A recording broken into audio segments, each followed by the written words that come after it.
then you would redeem the children immediately. All right. So now that seems pretty harsh. So the Gemara is going to qualify it. Okay. Amar Ravasi, hu shemocher v'shana v'shilesh. This is a fellow who is in the business of selling himself to Goyim. He sold himself once, we redeemed him, we got him out. Then he did it again, and we bit our tongues, and we redeemed him a second time. And now he's tried it a third time. He has a chazaka as of a wanting to be a slave. Could we say, Gezinta hate, you could be a slave. We're not redeeming you.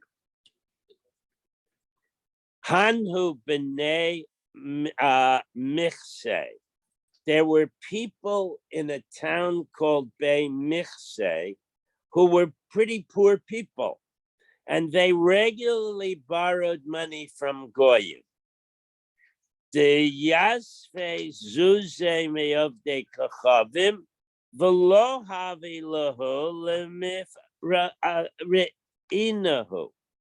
And they were totally unable, they did not have the wherewithal to pay off these loans. So what happened? Asu, the creditors, the Goyim came, v'ko garbe lahu, and they captured them and decided they're going to drag them off to be slaves.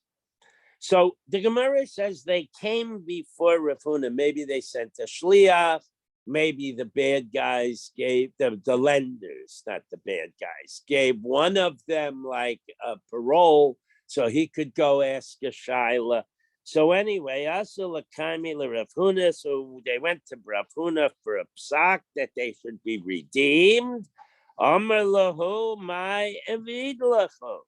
What can I do for you? Okay, Dazan, we learned the Mishnah. You were in my shir. We learned this Mishnah. So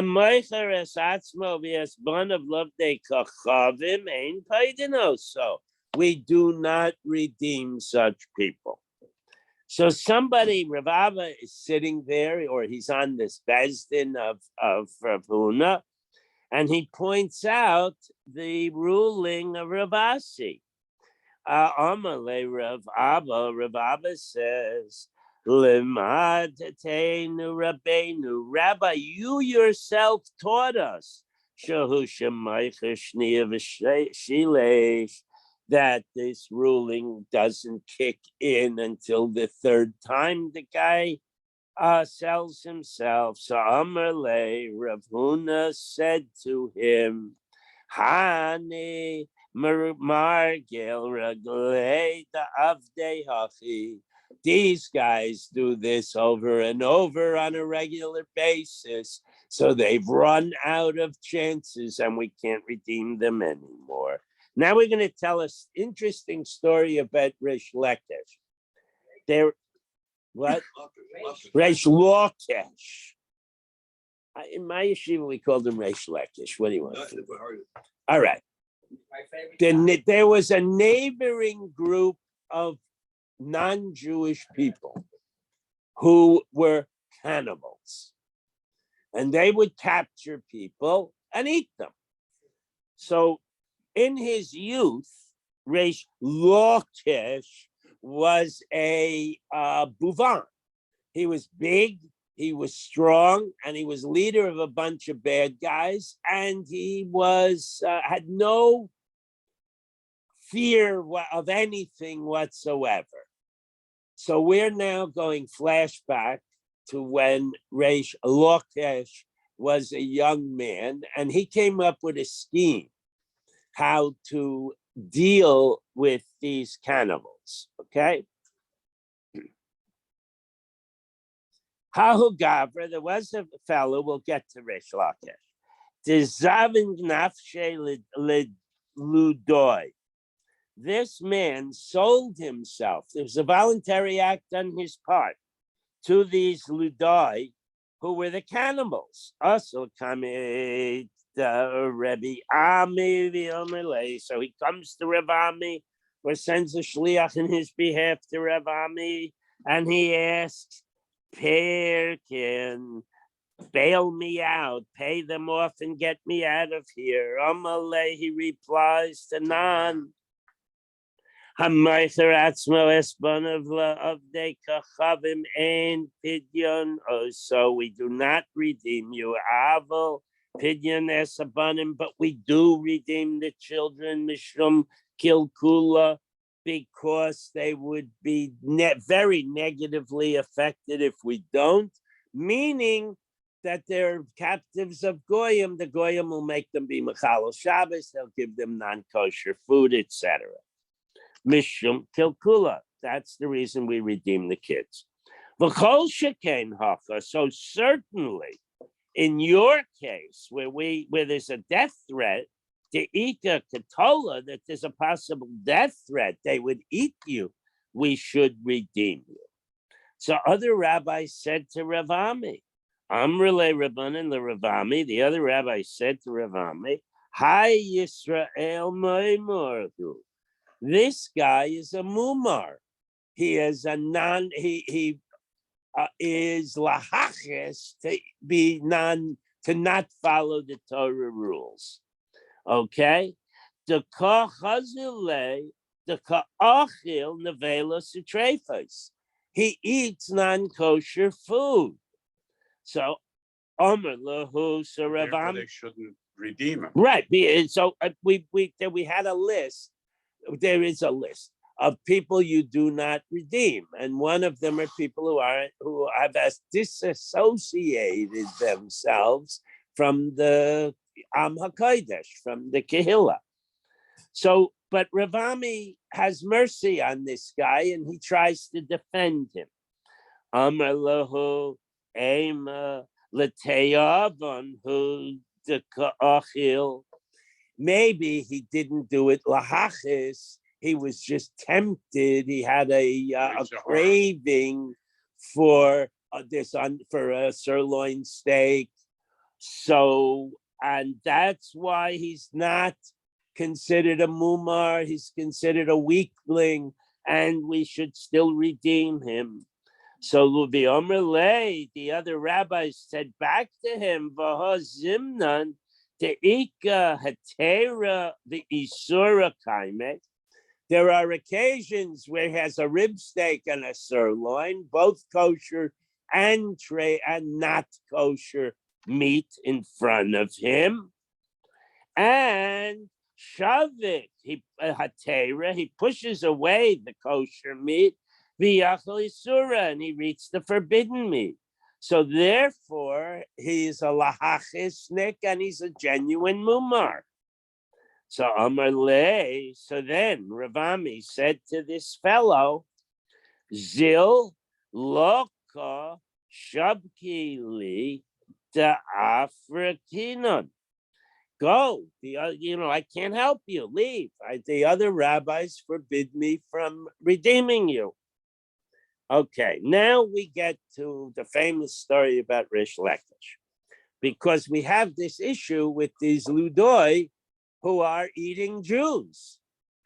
Okay, Rish Lakish, Zavin Nafshe Ludoi.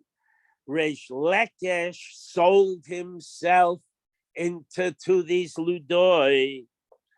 Shakal bahade hoisil gulgulato. When they took him away, he put a rock in a sock. Okay, literally, he took a bag, a cloth bag, and put a boulder in it. So I like the phrase "a rock in a sock." Okay, Amar, he said to himself. Now this is really fascinating. Gemire, these Ludai have a minhag, or have an ancient tradition, the Yuma Basra, that on the captive's last day of life, because they're going to cook him that night, right? Kol the boy minaihu avdele. They fulfilled the captive's final wish. Whatever he asked of them, they did. Why? Ki hechi teleichel adme, because they wanted his blood to be sweet. That's the Marsha. The Rashi says they wanted him to think favorably of them, and would give him like forgive him for killing and cooking him. But the other opinion is that like your blood becomes acidic when you're agitated, so they wanted to appease him so that the meat would be sweet. Okay, I like that one better. Yuma Basra, so on Resh Lakish's purported last day, Amrullah, who says to them, they say to him, my Nicola, what can we do to make you happy? Amrullah, he says to them, Be'ina akamtinachu oisvinehu ninachu. I want to tie you to your chairs. I want to tie you up and you be seated. So, and then he says, and furthermore, v'chol chad minaychu amchaye. And then I'll take my little cloth sack and I'll slap you with it. Okay? Chaisa v'palga, 1.5 slaps per ludai. Okay, so kimtinahu v'usvinahu. So they agreed. He tied them up in their seats. Kol chad minayhu chad mechaye chad chaysa. And then he hit each one once with his rock in a sock. Nafcha nishmai say they were not knocked out, but like knocked. The English translates it knocked senseless. They look because they were hit hard. You know, they saw stars, so to speak. Charkine lishine. So he ground his teeth. I think it's the bad guys, but it might be Rish Lakish.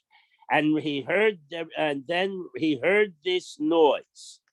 And he saw people's mouths moving. So Amalei, he said to them, why are you guys laughing at me? But I still have to hit you again. I still owe each of you a half a smack. Okay, so and then he took his sock and put the rock in it, or maybe the rock was there, but he gave everyone a really good solid bash. Okay, and Katlina Kulho, he killed every single one of them. Nafkava Asa, and then he left their now empty village and returned to his home. So that's how we got rid of the Ludai. So now we're going to talk about Reish Lakish, and even after Reish Lakish became a Gadol Hador, he still had a problem with diet. Okay, Yosef Ka'achil V'Shay, that Reish Lakish would eat and drink a lot and spend all his money on delicacies. And he never accumulated any assets. Okay, Amr Labrate, his daughter said to him, Lo bois midei lemizga ale. Don't you want to have a mattress? Don't you want to have a pillow? You spend everything on food. So Amrle, he says back to her, Biti, crazy Kari. My stomach is my pillow. Okay, now in other words, if I go to sleep on a full stomach, I don't need a mattress. All right. When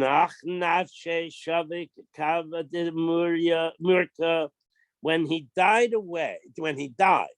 his only asset was a kav, which is about 24 eggs. It's quite a large amount of a very expensive spice called marika, which is saffron. So Kara Anafshe, And when people criticized him for overeating, he left over his set of pasuk, v'zavu la'acherim chelam. He gives all his possessions to others, meaning he did not accumulate any funds. Okay, new Mishnah. We talked earlier about this when you have the right to work a non-Jew's field, then you're not and you're getting paid or you're getting a cut of the produce.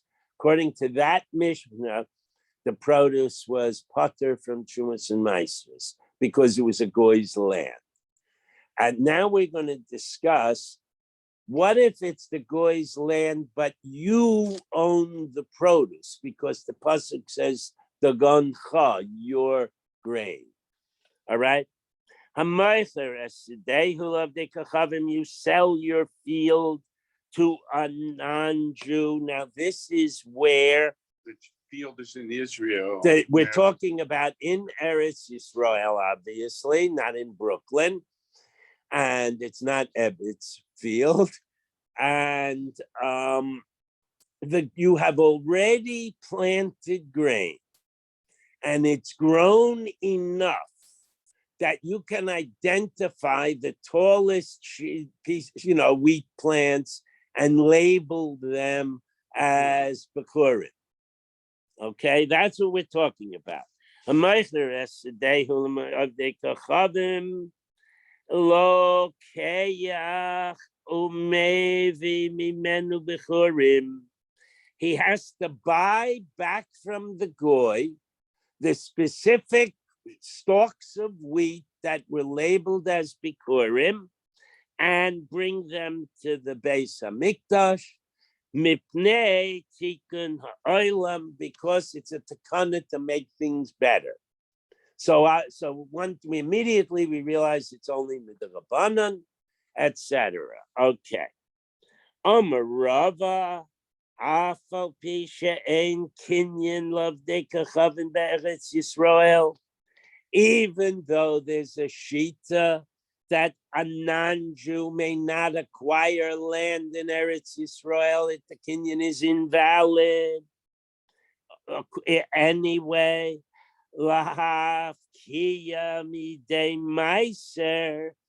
So even if the guy buys the land, it's still required to take meiser from it.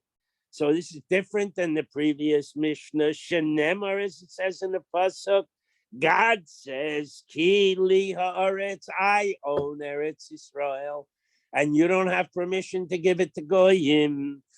Okay?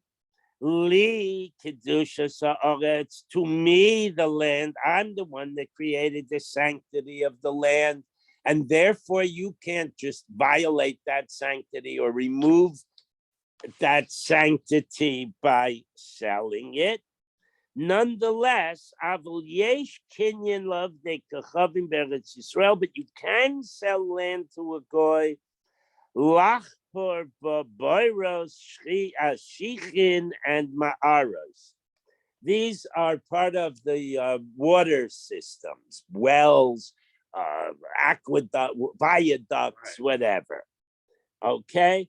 So Shenemar, because the pasuk says, "Hashemayim Shemayim Lashem v'Ritzna Son Lebnei Adam." God owns heaven, but He gave earth to man. So since we can't, there is an issue with Trumas and Maasros, should not sell farms. But if the goy wants to buy a right of way and build a viaduct and then collect income from the water, you could do that. Okay, Rav Eliezer Aimer, afal pi sheyesh kinyan lavdei kachavim be'eretz Yisrael. Even though I disagree with the other memra, even though you are allowed to sell and he can purchase land in Israel, lahaftia midei meiser, and then it would be exempt from trumas and meisros. Shenemar digonecha, it says your grain, which is only Jewish grain that's mechuyev in meiser. V'lo dagan of de kachavim, but not goyish grain. Goyish grain, I like that. Okay, aval ein kinyan la of de kachavim b'eretz Yisrael lach for boiros shin uma'aros. But we should not turn over the infrastructure, the water infrastructure, to the goyim. Shenemar, because it says Lashem ha'oretz, God owns the land. So we don't want the goyim to have a situation where they can really deprive us of the ability to survive. So what's the distinction between Rava and Rabbi Lazar? The they argue over the of interpretation here, your grain and not the grain of a goy. That's what Rabbi Lazar holds, your grain and not the grain of a goy, or Marsover, and Rabbi holds the ganucha v'lo dagan of the kachavim, that when the finishing of the grain, in other words, the last growth and the picking of the grain has to be in the Jew's possession. Therefore, grain that finishes its growth in the hands of a goy would be potter, and that would be like the Mishnah we had before. Okay, now each side is going to try to prove their point. How do I know that my opinion that it's you cannot, and it's give it to them to exempt it from Trumas and Maasros? The Tanan, the pasuk says, "Haleket v'hashichra v'hapeya kol avdei shall avdei kachavim chayavim b'maiser." If the non-Jew has the farm and he leaves because he's a ger toshuv, he has to follow the rules. He leaves the grain for poor people. That grain is mechuyev in Trumas and Maasros. The poor guy has to separate the 21% or thereabouts. Ella imkain hefker, unless the non-Jewish owner declared those pieces of grain, the grain that dropped, the grain in the corners, he has to declare them hefker. Then they're not mechuyev because it's not owned by anybody. Okay, hey chidami. So what would be the situation? Interpret that for us. If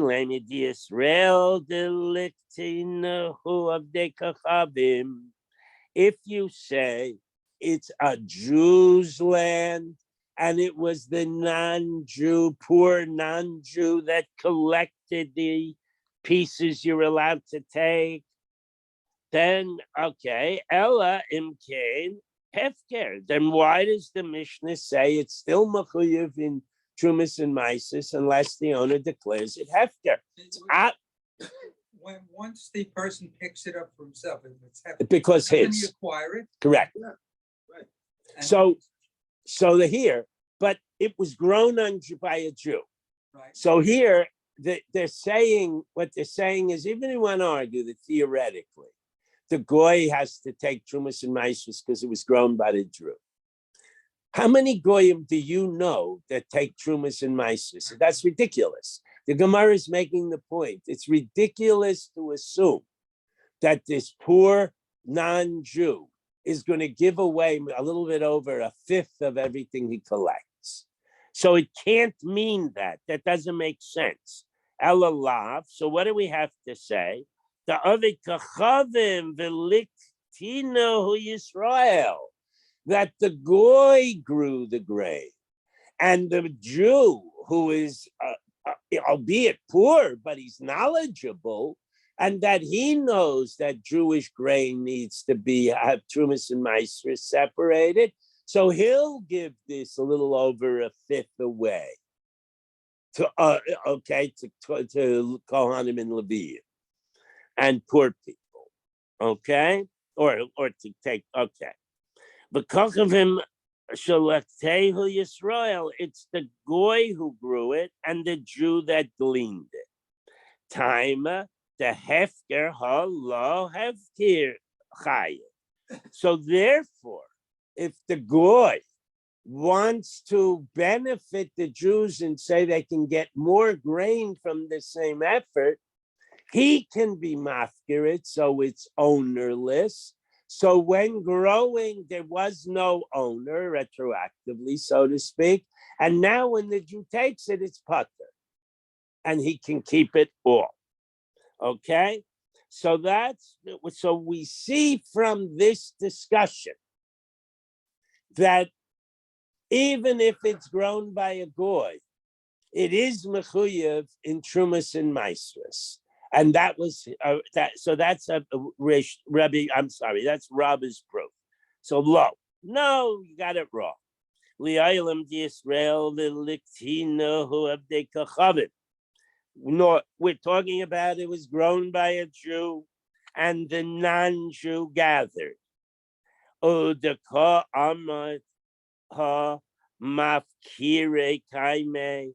And when you said it should be declared ownerless, nihi mafkire adaita d'Yisrael, we should declare it ownerless with a mindset that there'll be Jewish people that come and collect it, and we want to maximize their cake by making it hefker, so it's pater.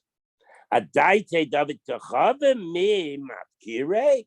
But if we're talking about a non-Jew, we have a rule that we have to take care of the poor non-Jews also in Israel.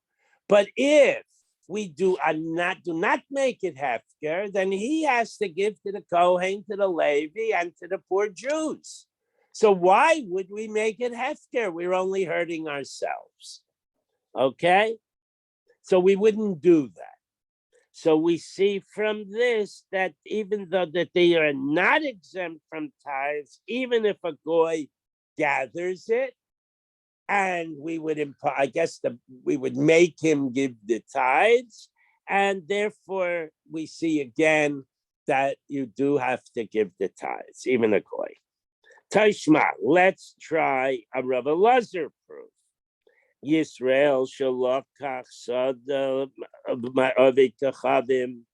If a Jew buys the field from the goy, right? The Arabs sell to the settlers, okay? Ad shelo havia shlish. Prior to the growth reaching a third.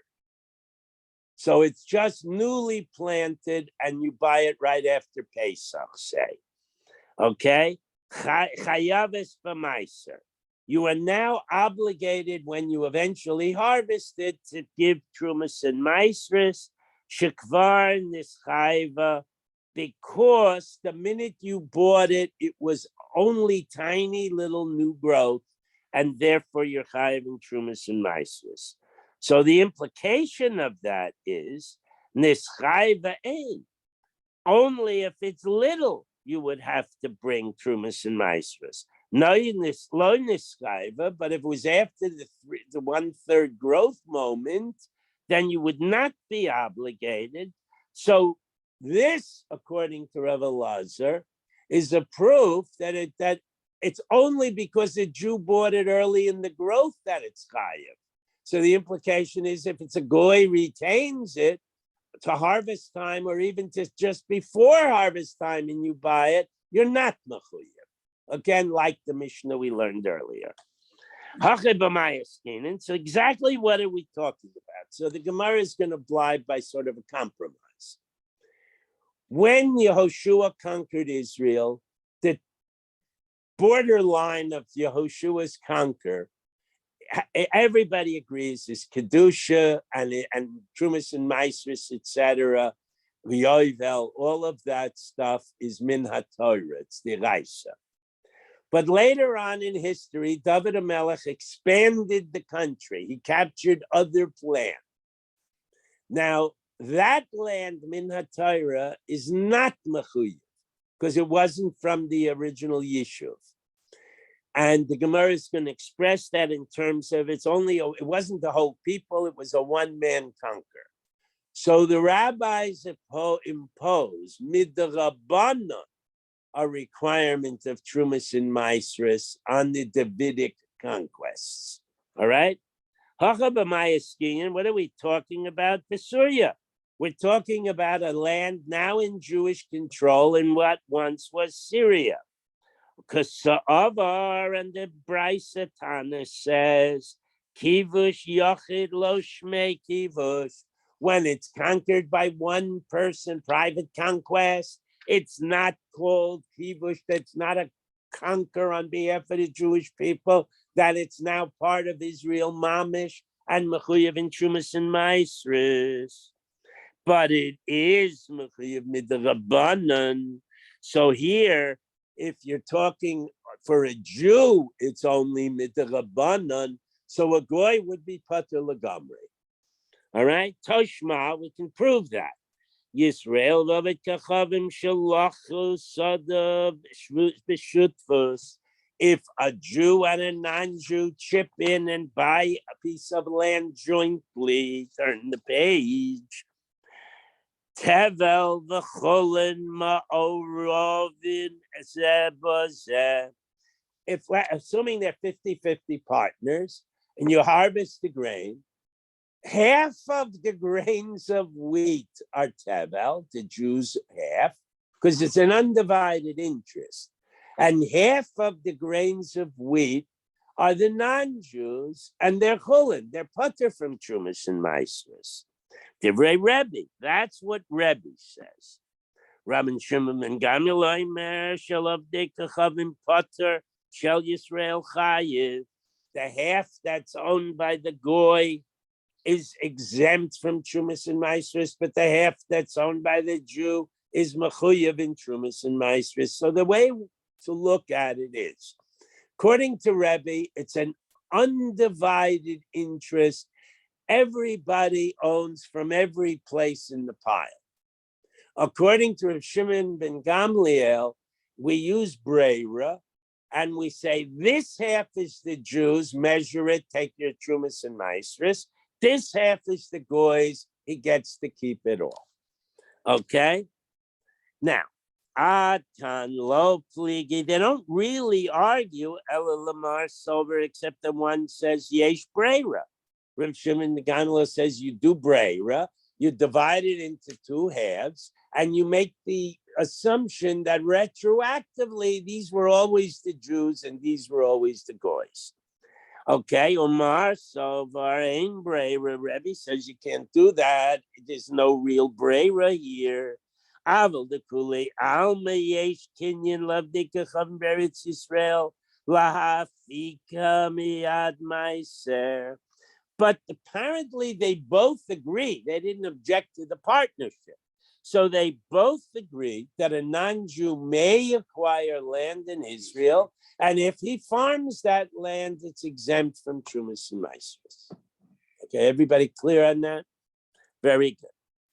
So Gemara says, no, you got it wrong. We're not talking in the Galilee. We're talking in Syria. We're talking, what's that called? That little piece of land that Israel took from Syria? The Golan Heights. We're talking Golan Heights. Syria. We're still talking about Syria. What? They didn't take it, they conquered. Oh, Well, yeah, but that, the legal distinction. okay. Telling you. Okay. Hachinami Syria. This was also in Syria. The Kasavar Kivush Yachid Lo Shmei Kivush. That private conquering is not called conquering. And when we say private and public conquering, we're talking about Melchamas Mitzvah and Melchamas Rishos. Sure. So even modern Israel, you can't argue it was a Melchamas Mitzvah. It was a Melchamas Rishos. All right, in any event. Okay, Amar Rav Chia Bar Avin. Rav Chia Bar Avin makes a statement, Tashma, let's look back at our Mishnah. If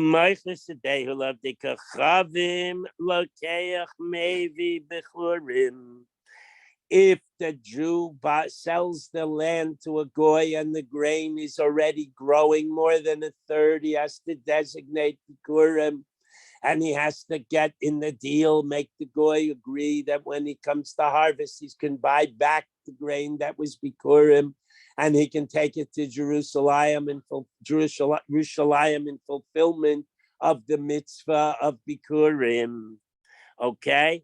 Now, why did the rabbis say that even though you sold it to a Jew, non-Jew, now it's a derabanan? Mipnei tikkun olam. What does it mean because of tikkun olam? Mipnei tikkun olam mean midiraisa lo. On a rabbinic level, because they made it to Kana to make things better, yes, you bring it. But on a Torah level, you sold the land, you don't have to bring it. Gemara says, Ravam Ashi, Shtei Takanas Havu. There actually were two Takanas. The Mishnah didn't spell it all out. Okay?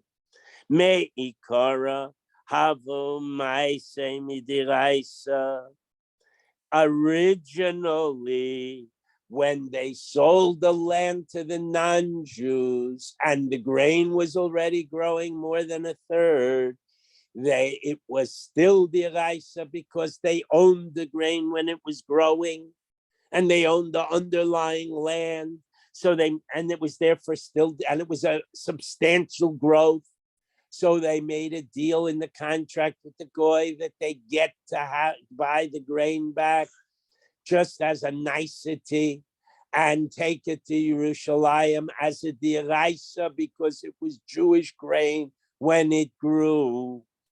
Okay? Kevan da chazu da ka makre mezavne. I'm sorry. So they saw that people would sell it to the goyim with the intent of not having to do it. B'kedusha saihu kaiman. They thought that the reason they had to bring it is because of the kedusha that it had. Tiknu lahu delo litnu. They first made a takana that it's not the eraisa you have to bring it. Don't do it. Don't put clauses in the contract. Just do it like that. And the goy owns it, okay? Kevin the chazu the mandalo sage le mazachvin. They saw that people who were not very wealthy, they were struggling, and so they would sell their land to the goy, and then they wouldn't be able to redeem it. There's a rule you're allowed to redeem it. So they would, all of a sudden, the goyim would be whittling away at Jewish ownership of the land in Israel. So hadar v'tikinu lo delastu. They made a new takana, a second takana, that the Jews should buy back the grain and bring it to Yerushalayim, so that the Jew is still involved, and the mathematics of it is that more redemptions would take place because the Jew didn't just sell the land and go off to Pittsburgh. Okay, Itmar. We have a new statement. This is not a brisa. This is an Amoraic statement.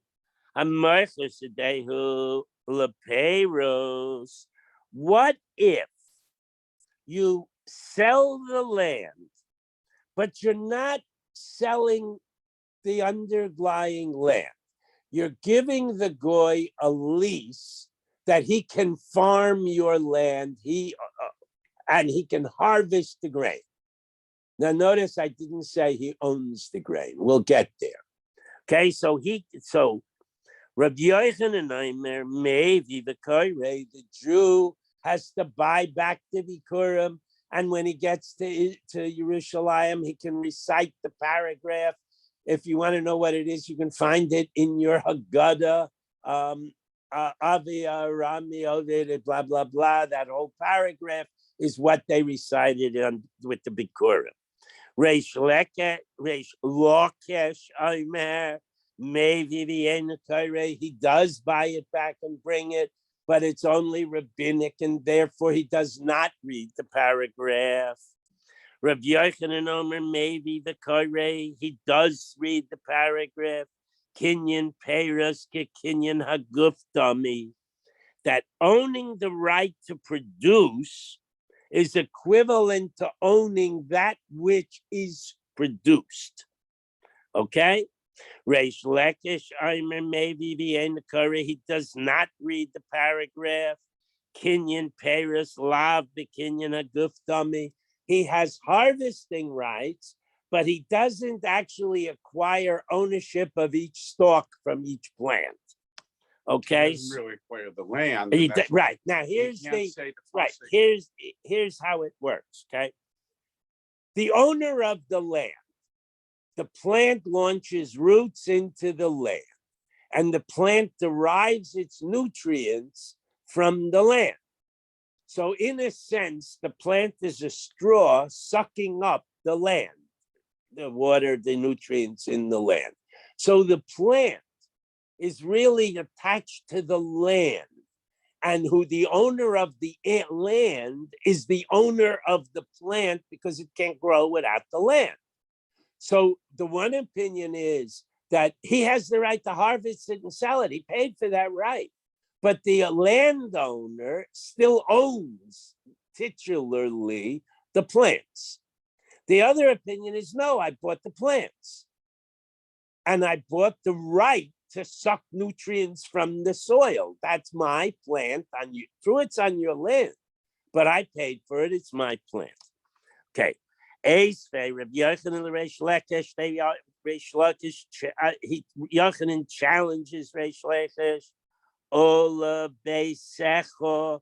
The Pasuks with Rebichurim says a word, Beisecho, your household. So you or anybody in your family that grew something, you have to take Trumas and Maestras. Melame to teach us, Sha'adam Mevi Bechure Ishto V'Koire, that when a man marries a woman, she may have nichse malug. She may have land she got from her zaidi or her father gave it to her, part of the dowry, whatever. It's hers. She owns title to it. But he has the right to use it until up until the day he divorces her, if he does. Therefore, we're back to this issue. Who owns the underlying land? Are they her land or are they his land? So to avoid that kind of an issue, the Torah says, Beisecha, doesn't matter, he still brings Bichurim from it.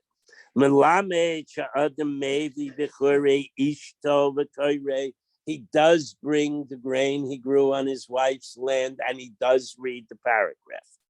Amalei, Rabbi Yochanan answers, Shiny Hassam, that's not a general rule. That's a special rule. Dixiv Ulabesecho, because the Pasuk brings that rule. That you're exempt because that you're mechuyev because it's her land, but she's part of you. The Kadamri, others explain this story a little bit differently, and it's more clear in this version. Eisvei, Reb Shimon ben Lakish, Reb Yochanan, Reb Shimon Lakish challenges Reb Yochanan. Ulabesecha, the pasuk says, and to your household, Melame, to teach you. Adam maybe Bechurei Ishto V'Koirei. The man brings the Bechurim on behalf of his wife, and he reads Hasamhu. That's a special case. Dixiv Ulabesecha, because it says includes your wife and your family and your slaves, etc., in the word household. But in normal cases, where you lease the right to use the land from somebody, maybe you don't read. Maybe it's only mitzvah. Amar le, so Rabbi Yochanan answers, time didi nami bahacha ka'amina. You're right. I also take the word levesecha, and maybe it really is a special case. Now we're going to challenge Rabbi Yochanan again. Eisvei Reish Lakish says another Lakish says another thing. Hayavokid b'derech if the pasuk says, if you're going on the way, meaning if you're on your way to Jerusalem and you're bringing bikurim, okay, Of your wife. and it belongs to your wife, you have the bikurim from your wife's nichsei malug, o shma shemesa ishto, and somebody comes running up to you and says, "Stop! Your wife just died." Okay, what does he do? Well, what happens is when she dies, he inherits the land. So he only improved his position. Before it was hers, it was nichsei malug. Now it's his land. Okay, so maybe the Korah, he brings it and he reads Mesa. So if this is the only thing we read, if this is the only statement we have, you're on your way to Jerusalem with your wife's grave. You find out she died. Now you can read the paragraph. So the implication is if she stayed alive, you would not be able to read the paragraph. If this was the only memory we had, that would be the implication. Okay? Lo Mesa, she doesn't die, Nebuch. Lo, he doesn't get to read. Okay? So that's his Reish Lakish challenge to Rabbi Yochanan. Who hadin the afal pi the lo Mesa? So Rabbi Yochanan replies and says, no, he reads either way, whether she's alive, whether she's dead. O Mesa, it's richale, but we had to teach you about what happens if she died. Saikadaita chamina, you might have thought. Legzor mishum Rabbi Yossi bar Chanina, that we would not be able to read based on a brisa that comes from Rabbi Yossi bar Chanina. That's the Omer of Yossi bar Chanina, Tzorich Shadagan miyad shaliach. What happens if I'm a farmer in the Galilee and I send my bikurim by someone else? And you can appoint the shliach. This guy's going anyway. Do me a favor, save me the trip. Take mine too. Okay? Umei shliach b'derech. And now this guy dies in the middle of the journey. Okay? Maybe in the Korah. In that circumstance, you bring it with the Rabbanan, but you do not read the paragraph with the Raisa. Why? Because we're going to see the pasuk implies whoever starts the bringing has to complete the bringing. So let's go back to the husband-wife. In one sense, he's acting as her shliach, and she died. So it's not a continuous trip, so to speak. First half of the trip, he's bringing it as her shliach. Second half of the trip, he's bringing it on his own. So it's two bringings. So we're going to, and then the same thing here, if the shliach dies and the master comes and makes the trip himself anyway, or sends a second shliach, you read and you don't bring. You bring and you don't read. Shenemar v'lokachta v'havesa. You take it, meaning you start the trip, v'havesa, and you bring it, meaning you conclude the trip. Ad shetehe likcha v'hevia biechad. There has to be the same status from beginning to end. And we didn't have that because the wife died, so we might apply this opinion. Kamash Malan, we do not. And we'll pick up here tomorrow. Okay. What? Yeah, but it's still, but Isho Kagufo means you have to respect her and all that stuff. But she owns things, marriage was more or less an economic thing. It wasn't love. And he is interested in marrying the rich guy's daughter because he wants the rich guy's money. So the rich guy is not interested in him getting the money. So it's either tzon barzel or malug, depending. And it's all written out in a legal contract called a kasuba. Ours is standardized, but theirs were all negotiated. We do the negotiation in Tanayim. You pay for the pillows, I'll pay for the mattress. But everything was spelled out, and the woman has rights. Now that was unique to Torah. But then we're getting it out into halacha, dealing with the, Her property, Dine Mamanos, is not the same. Dine Mamanos is very conscribed. What I don't know, restrict. What? according to the Beis HaMikdash. That's correct. You bring a Bikurim to the base of Mikdash, but they have to be yours. If it's his wife, it's not his, No, it's hers. hers. And if he Right. dies, What? if he dies, Then it becomes his. That's what happened in this story. So half the trip, he was a shliach, and the second half of the trip, he was an owner. State has changed. So according to that view of this one Tana, he would not read. And we say Safak deraisa l'chumra. So we possibly would paskin like that, unless we had the other brisa that said otherwise. I was going to do that, but thank you. You can have your phone back. Everyone who doesn't believe it, we will have to live for the boat. no, this has nothing to do with that. It's- No, it has to do with legal status. You gotta understand, this is the Thank you, Bob. You're welcome, Alan. Exactly. Look, I mean, you're a nice woman. I'll be glad to marry you. You know, the father says. The whole thing was a business arrangement. I don't know if it's tomorrow, but it's very soon. If it's not tomorrow. You can get away with using. What? What's tomorrow? Tomorrow, huh? What? Oscar, new Oscar. Oh. Either that's starting or not. Okay, one, we have. We can stop. Go to the end of the paragraph. But John, we will only go to the end of the paragraph, then we'll be almost half the lag behind. We have to start actually getting ahead So then we gotta get, because of Tisha B'Av. No, but the thing that the Gemara itself is a translation. You don't have the translation, but you got the Gemara itself. I'll go as far as I feel like. You'll do what you want. I'm running this out. We've learned that. You'll do what you want.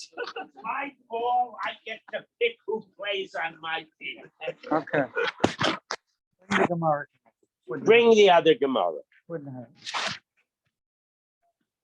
I know it's a burden to have to carry another 4 ounces, but I don't want to.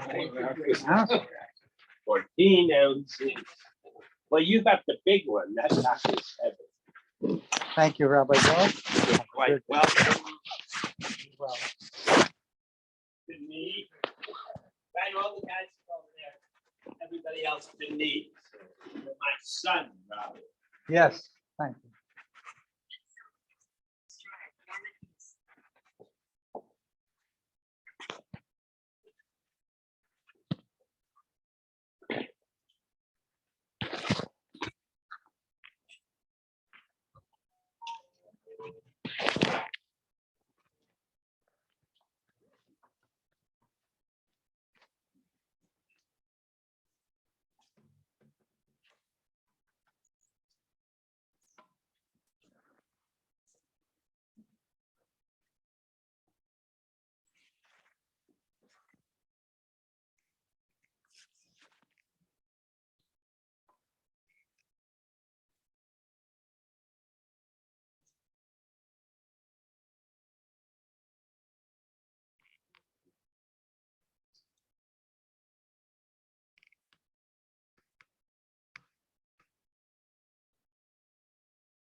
Have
a good day. I'm glad to see you turn the lights on. Thank you.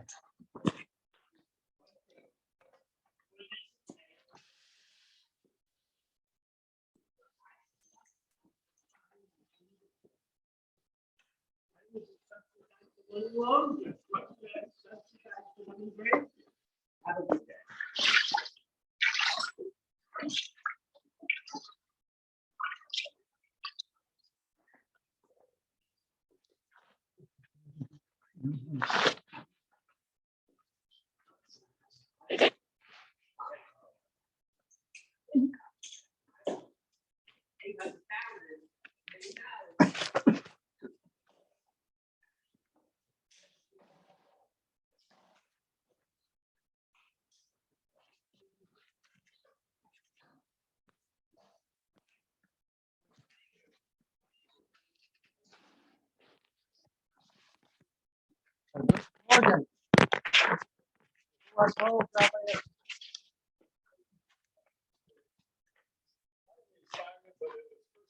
As well. It was cold. Somebody, I had a 5-minute limit, but people were threatening my life 5 minutes. I told an amazing story. First of all, I told them about Chukim. What is it all about? And what does it mean if we don't know the reason? And I say it's a bigger mitzvah when you do a mitzvah that you don't know why, but you do it as an act of faith. And I went on to elaborate on that idea and what Rashi has to say on the idea of what Chukim are all about. And but I did introduce myself. You did? All in 5 minutes? You got that all? No, I also said fellow tzaddikim and sitkaniot b'Shabbos. So somebody said, what's a sitkaniot? Yeah. I said it's a tzaddikis 10 times over. Good line.